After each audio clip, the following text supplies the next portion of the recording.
إن الله وملائكته يصلون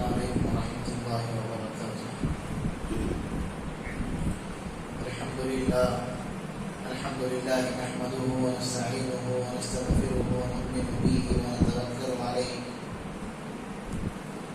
ونعوذ بالله من شرور أنفسنا ومن سيئات أعمالنا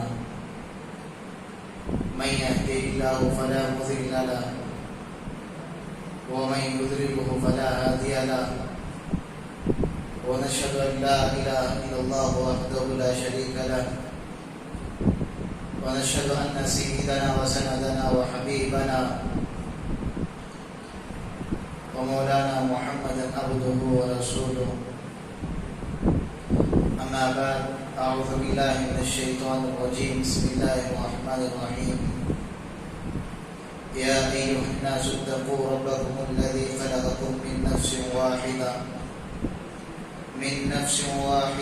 وخلق منها زوجها وبث منهما رجالا كثيرا ونساء واتقوا الله الذي تساءلون به والأرحام صدق الله العظيم.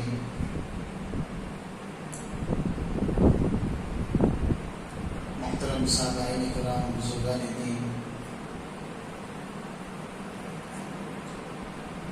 پورے ذوق کے ساتھ، شوق کے ساتھ، پیار کے ساتھ، اخلاص کے ساتھ دل کی گہرائی سے ایک مرتبہ درود شریف.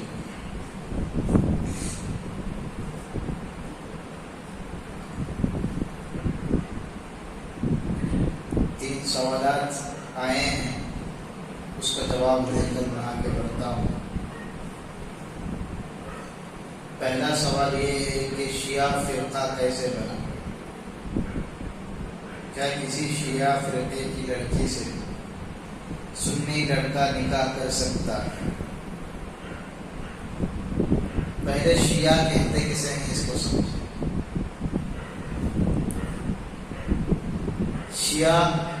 شیعاتوں سے آتا ہے، اس کے معنی ہے دوستی کے. کیا معنی ہے؟ دوستی کے. اور اسی میں تا نکال دیے تو یہ شیعہ ہو جاتا ہے، جس کا بھی معنی ہے دوستی کرنا. اور شیعہ فرقے کو شیعہ اس لیے کہا جاتا ہے کہ ان کا تعلق حضرت علی رضی اللہ عنہ سے، ان کا میل ملاپ حضرت علی رضی اللہ عنہ سے، ہر چیز یہ حضرت علی رضی اللہ عنہ کو مانتے ہیں، تو اس لیے ان کو شیعہ کہا جاتا ہے. یعنی دوستی ان کی حضرت علی رضی اللہ عنہ سے غلط عقائد کے ذریعے. سمجھ میں آیا؟ دوستی حضرت علی رضی اللہ عنہ سے ہے، اور وہ بھی غلط عقائد کے ذریعے. اس لیے ان کو شیعہ کہا جاتا ہے. اور شیعہ کے تعلق سے علماء فرماتے ہیں کہ شیعہ کافر، ان کا ایمان اپنی اصل جگہ پر موجود نہیں ہے، ان کا ایمان ختم ہو گیا. کس وجہ سے؟ ان کے بہت سارے عقائد ہیں شیعوں کے، ان میں سے ایک عقیدہ یہ بھی ہے کہ نعوذ باللہ اللہ تبارک و تعالیٰ نے حضرت جبرائیل علیہ السلام کے ذریعے سے جو پیغامات قرآن اتارا ہے، وہ حضرت علی کے بجائے غلطی سے آپ صلی اللہ علیہ وسلم پر اتارا ہے. پہلا جھوٹا عقیدہ ان کا یہ ہے، غلط عقیدہ. پھر اس کے بعد دوسرا عقیدہ ان کا، بہت سارے صحابہ اکرام رضی اللہ علیہم اجمعین میں سے کچھ صحابہ کو یہ مانتے ہیں، بقیہ تمام صحابہ کو مرتد قرار دیتے، یعنی اسلام سے خارج قرار دیتے. اور تیسری بات شیعوں کے نزدیک یہ ہے کہ حضرت عائشہ رضی اللہ عنہ کے اوپر زنا کی تہمت یہ لگاتے ہیں. اور قرآن پاک میں ہے کہ اے اللہ کے نبی آپ لوگوں سے کہہ دیں کہ اگر وہ مجھ سے محبت کرنا چاہتے ہیں تو اس کی دلیل یہ ہے کہ وہ آپ سے محبت کریں. جو آپ سے دشمنی کرتا ہے، آپ سے محبت نہیں رکھتا، تو اس کا یہ مطلب ہے کہ وہ ہمارے سے محبت نہیں کرتا. جس کے دل میں اللہ کی محبت ہو، اللہ کے نبی کی محبت نہ ہو، تب بھی ایمان مکمل نہ ہو. اور جس کے دل میں اللہ کے نبی کی محبت ہو، اللہ کی محبت نہ ہو، تب بھی اس کا ایمان مکمل نہ ہو. تو شیعوں کا ایمان، جب ہم قرآن کی اس آیت کے ترجمے کے ذریعے سے جب ہم پرکھتے ہیں تو معلوم ہوا کہ شیعوں کا ایمان نہیں ہے، ان کا ایمان ختم ہو چکا. اور رہا مسئلہ یہ کہ کیا ان سے کوئی سنی لڑکا نکاح کر سکتا ہے؟ کیا کافروں سے نکاح کہاں ہوتا؟ کافروں سے نکاح ہوتا؟ کافروں سے نکاح حرام. انشاءاللہ سورۃ النساء کی جو تفسیر آنے والی ہے، اس میں کس سے نکاح کرنا جائز ہے، کس سے نکاح کرنا ناجائز ہے، کس سے حلال، کس سے حرام، کس سے نکاح فسخ ہو جاتا، کس سے درست ہو جاتا، یہ تمام باتیں انشاءاللہ ترتیب سے آئیں گی. لیکن بہرحال یہ بات سمجھ لیں کہ شیعہ سے اگر کوئی سنی لڑکا اگر نکاح کرتا ہے تو اس کا نکاح نہیں. دوسرا سوال یہ ہے کہ المدد یا غوث کہنا کہے تو کیا پھر سے کلمہ پڑھنا پڑے گا؟ پہلے یہ بات سمجھیں کہ المدد بہت پوائنٹ کے بعد لا کر اٹکا دیے ہیں. نہ میں زبان بند کر سکتا، نہ میں اس کو چھوڑ سکتا. بتایا تو یہ محسوس ہو، نہیں بتایا تو یہ محسوس. مسئلہ ویسا ہے. المدد کہتے ہیں کسی سے مدد طلب کرنے کو. عربی کا لفظ ہے، یا یہ بھی عربی کا لفظ ہے، یا جو ہے کسی قریب کے آدمی کو بلایا جائے. جیسے مثال کے طور پر کوئی صاحب وہاں بیٹھے، میں اس کو پکار رہا ہوں یا رجل، اے آدمی. یا وہاں پر کوئی عورت جا رہی ہے، اس کو میں پکار رہا ہوں یا امرأۃ، یا نساء، اے عورتیں. تو ان سے قریب والے آدمی مراد ہوتے. اور اس کے بعد رہا غوث کا مسئلہ. یہاں پر غوث سے مراد شیخ عبد القادر جیلانی اگر ہیں، المدد اور یا نکال کر اگر غوث کہیں تو درست ہے. اس کے علاوہ ان دونوں کو بھی ملا لیے تو یہ بات درست نہیں. مسئلہ صاحب سمجھ میں آ گیا؟ سمجھ میں آیا؟ سمجھ میں آیا مسئلہ کہ غوث اگر پکارنا ہے تو درست ہے، اس کے ساتھ المدد اور یا ملائیں تو یہ جو مسئلہ درست نہیں. اس سے ایمان کمزور ہونے کی علامت. اس کے بعد ایک جملہ یہ ہے کہ کیا یہ الفاظ اگر کہہ دے تو کلمہ پڑھنا ضروری ہے یا نہیں؟ کیونکہ کلمہ ایمان جو ہے غیب کی چیز ہے، اس لیے بہتر ہے اگر کوئی آدمی یہ الفاظ کہہ لے تو بہتر ہے کہ کلمہ پڑھ لے.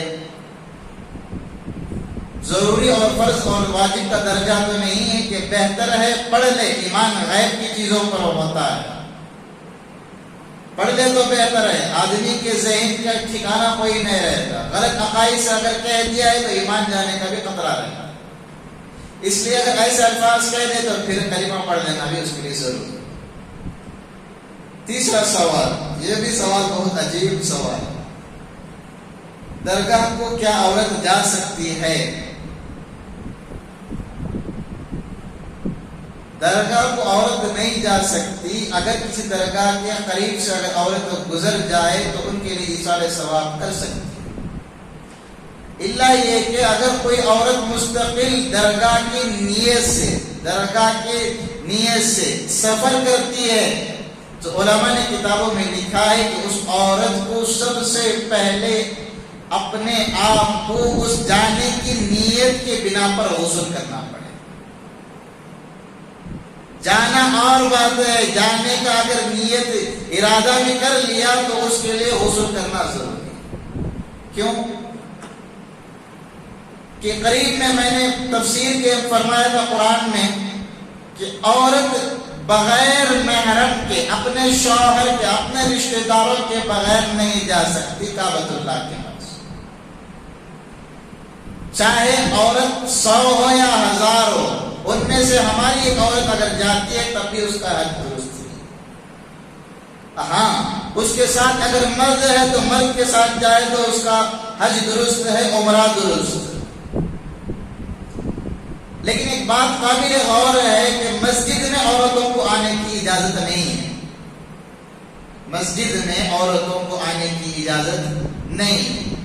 اور اسی طرح قبروں کے پاس، قبرستان میں عورتوں کو جانے کی اجازت نہیں ہے.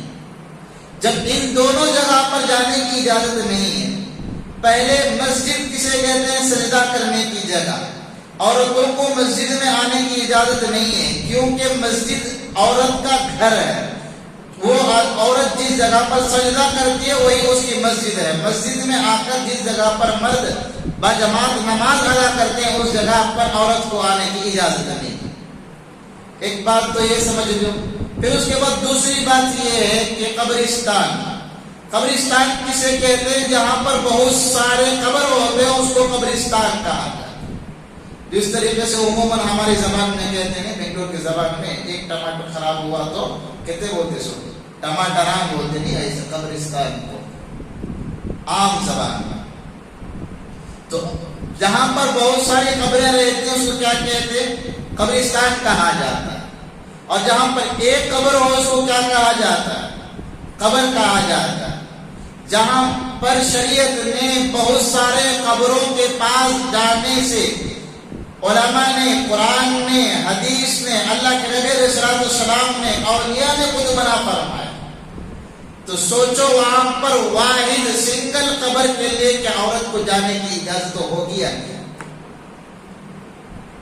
آپ مجھ سے سوال کرتے ہیں، یہ میرا سوال ہے کہ آپ مجھے جواب دیں کہ کیا عورت جبکہ بہت سارے قبروں کے پاس جانے کی اس کو اجازت نہیں ہے تو کیا وہ سنگل ایک قبر کے پاس جا سکتی ہے؟ نہیں جا سکتی. ابھی یہاں پر ایک مسئلہ اور ایک اٹھتا ہے تو حضرت کیا مرد احباب بھی نہیں جانا کیا قبروں کو؟ قبرستان مزار کو نہیں جانا کیا؟ درگاہ کے پاس نہیں جانا کیا؟ دیکھیے اس سوال کا جواب یہ ہے کہ مرد اگر جا رہا ہے ایصال ثواب کی نیت سے، کیونکہ اولیاء اللہ بہت سارے ایسے اعمال اور ایسے وظائف کر رہتے ہیں جن کی برکت سے وہاں جا کر ہمیں کچھ ایصال ثواب کریں گے تو جس کے بدولت کچھ باتیں ہمیں، کچھ برکت وہاں سے ہمیں ملے. تو لہذا مرد اگر ایصال ثواب کی نیت سے اگر جا رہا ہے تو درست ہے. ایصال ثواب کے بجائے اگر وہاں پر کسی اور شرکیہ کام کے لیے جا رہا ہے تو ناجائز، حرام. سمجھ میں آ گئی دونوں باتیں؟ یہاں پر عورت کے تعلق سے مسئلہ آیا، میں نے مرد کے تعلق سے جو خلاصہ کر دیا. چلیے یہ مسئلہ سمجھ میں آ گیا. تفسیر کی طرف آگے بڑھنے سے پہلے کل بہت سارے نوجوانوں کے جو تفسیر میں موجود تھے ان کی جانب سے اشکالات آئے. سمجھ نہیں آیا کہ ان کو کس انداز سے جواب دوں، لیکن بہرحال الحمدللہ آج اس کا جواب میرے ذہن میں آ گیا. سوال یہ تھا نوجوانوں کا کہ اگر کسی غیر مسلک کے اس میں اگر ہم پھنس جائیں، جیسے غیر مقلد ہیں اور پھر اس کے بعد قادیانیوں کا فتنہ ہے، شیعوں کا فتنہ ہے، ایسے مسائل میں اگر ہم پھنس جائیں جہاں پر پھنسنے کے بعد ہم وہاں سے نکلنا مشکل ہوتا ہے، تو ایسے میں نکلنے کے لیے کیا راستہ اختیار کیا جائے؟ تو اس لیے میری آپ سے دو رائے ہیں، دو باتیں. پہلی رائے اور پہلی بات تو یہ ہے کہ آپ جو ہے اپنا وقت فارغ کر کے ایسے باطل فرقوں کا اگر آپ مقابلہ کرنا چاہ رہے ہیں تو آپ کے لیے ضروری ہے کہ آپ اپنا وقت فارغ کر کے عالم بن جائیں. کیا کریں؟ عالم بن جائیں. اگر نہیں بن سکتے تو اس کے علاوہ بھی ایک شارٹ کٹ میرے پاس آئیڈیا ہے. پہلے ہی بولے تھا میرے پاس آفر اللہ کے رہتے بول کر، یہ آفر آپ کے لیے. عالم نہیں بن سکتے تو کسی مستقل مکتب میں جا کر پڑھو. نہیں پڑھ سکتے اتنا بھی آپ کو یہ نہیں ہے، وقت نہیں ہے، تو میرے پاس ایک مختصر سا کورس ہے 40 پر 1 دن. کتنے دن کا؟ 40 پر 1 دن کا کورس ہے. آپ احباب اب اس مسجد کے ذمہ داروں سے ملاقات کریں, ان کو تشکیل کریں کہ ہم اتنے احباب تیار ہیں حضرت کے پاس یہ کورس کرنے کے لیے. پھر اس کے بعد ذمہ داران مجھے اجازت دے تو انشاءاللہ میں اوپر سے آپ کو کرواؤں. اچھا, اس کورس میں کیا کیا رہتا؟ اس کورس میں 40 پر 1 دن کے اندر آپ کو 41 قرآن کی آیتیں حفظ کرائی جاتی ہیں. 40 پر 1 قرآن کی آیتیں آپ کو حفظ کرائی جاتی ہیں صحیح تجوید کے ساتھ, جس کے ذریعے سے آپ کی نماز صحیح ہو جائے. اور پھر اس کے بعد 40 حدیثیں 40 پر 1 دن کے کورس کے اندر سکھائی جاتی ہیں. تیسرا جو ہے, اس کورس کے اندر 40 دن کے اندر 40 عقائد آپ کو سکھائے جاتے ہیں, جس کے ذریعے سے آپ خود کا عقیدہ مضبوط کر سکتے ہیں, آپ کے گھر والوں کے عقائد بھی آپ درست کر سکتے ہیں. اور پھر اس کے بعد بازار میں گلیوں میں کوئی اگر آپ سے عقیدے کے تعلق سے سوال کرے تو منہ توڑ اس کا جواب دے سکتے. 3 ہو گئے.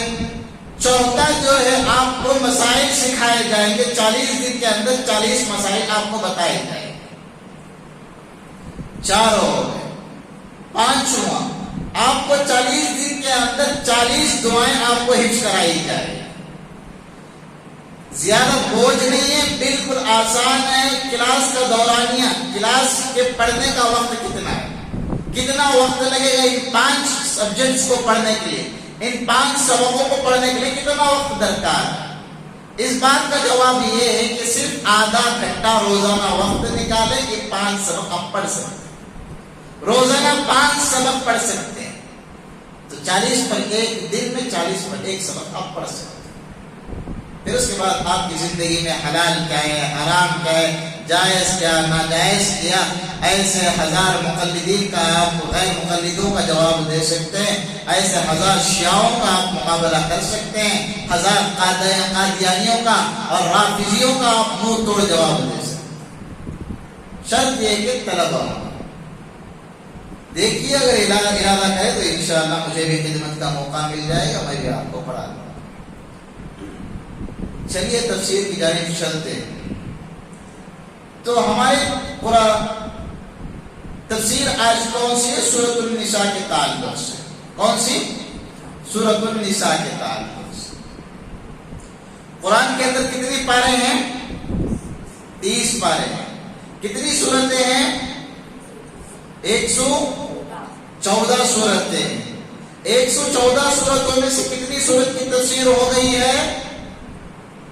کتنی سورت کی؟ سورہ فاتحہ, سورہ بقرہ, سورہ آل عمران. کتنی سورتیں؟ 3 سورتیں. کون سی؟ سورہ فاتحہ, سورہ بقرہ, پھر اس کے بعد سورہ آل عمران. اب کون سی سورت کی باری ہے؟ سورہ نساء. سورت تو سورت کو کہتے ہیں, آپ کو معلوم ہے. گجرات کے پاس آتا نہ وہ معلوم سورت کہاں تھا؟ سورت گجرات کے پاس وہ سورت قرآن کی سورت کو سورت ہے. اور پھر اس کے بعد نساء کسے کہتے ہیں؟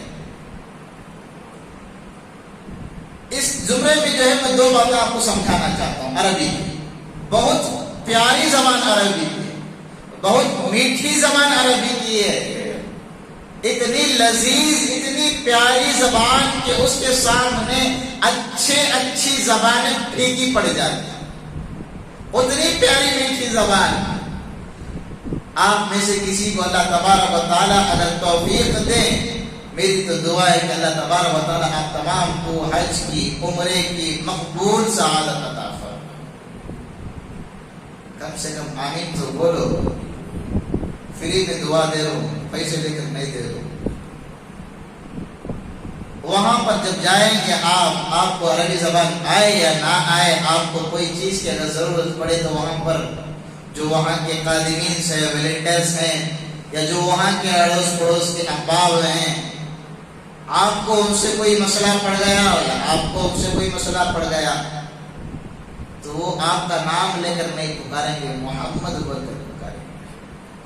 کتنی پیاری زبان ہے. یہاں ہمیں کیا کرتی کہتے بھی ہوا تو کہہ رہے وہ کیا ہونا سمجھ، اس سے رتی فصیح زبان، ورجنلٹی اگر زبان میں دیکھنا بولے تو بول پٹے کیا قصہ، اس سے رتی ورجنلٹی دیکھنا بولے تو کیا کرتے بول پٹے کیا رے قصہ، اس سے رتی ورجنلٹی دیکھنا زیادہ دوستی گاڑی رہی تو کیا بولتی کیا جی کیسا جی، لیکن وہاں کی فصیح عربی بھی دیکھو کتنی پیاری اور میٹھی زبان. محمد تعال، محمد تعال، محمد یہاں آؤ بیٹھو، آپ کا نام بعد میں معلوم کر دیں، کچھ بھی پوچھ نہ ہو، اشرب یا محمد، اے محمد اسے پی لو. ایسا عربی بہت پیاری زبان، بہت فصیح زبان، بہت میٹھی زبان عربی کی. کوشش کرو زندگی میں عربی سے. دو باتیں نساء کے زمرے میں، دو باتیں، ایک ہے رجل اور ایک ہے نساء، رجال اور ایک ہے نساء. ایک کون سا ہے؟ رجال، کیا ہے؟ رجال، اور دوسرا ہے نساء. رجال جمع ہے، اس کے معنی آتے ہیں مرد کے. کیا معنی آتے ہیں؟ مرد کے. اور نساء لفظ ہے عربی کا، اس کے معنی آتے ہیں عورتیں. اچھا اس کا سنگل کیا ہے؟ یہ تو ڈبل ہوا، اس کا سنگل کیا ہے؟ واحد کیا ہے؟ رجال کی جمع، رجال جمع ہے، اس کا واحد سنگل آتا ہے رجل. رجل اس کا واحد آتا ہے مرد، سنگل مرد، واحد مرد. اور نساء اس کا سنگل آتا ہے، واحد آتا ہے امرأت. لفظ بدل رہا ہے. عربی کا ایک قاعدہ ہے کہ بعض مرتبہ جس کو جمع سے الگ نہیں کر سکتے، سنگل کرنا چاہتے ہیں، تو بعض جگہوں پر اس کا لفظ بدل کر آتا ہے، لیکن معنی وہی آتا ہے. نساء کی واحد ایک کسے کیا کہتے ہیں؟ نساء ایک کا آتا ہے امرأت. امرأت کے معنی آتا ہے ایک عورت، نساء کے معنی آتے ہیں بہت ساری عورتیں. تو یہ سورت کا نام کیا ہے؟ سورۃ النساء. کیا ہے؟ سورۃ النساء. اس سورت میں 170 پر 6 آیت ہے. کتنی آیت ہے؟ 170 پر 6، 176 آیت ہے. اور اس میں 100 رکوع جو ہے 24 رکوع. کتنے رکوع ہیں؟ 24 رکوع. کتنی آیتیں ہیں؟ 170 پر 6 آیتیں. رکوع کتنے؟ 24 رکوع. بعض یورپی تہذیب پر چلنے والے لوگ کہتے ہیں کہ عورتوں کا اسلام میں کوئی حق نہیں، کوئی حق نہیں، اسلام میں عورتوں کو کوئی حق نہیں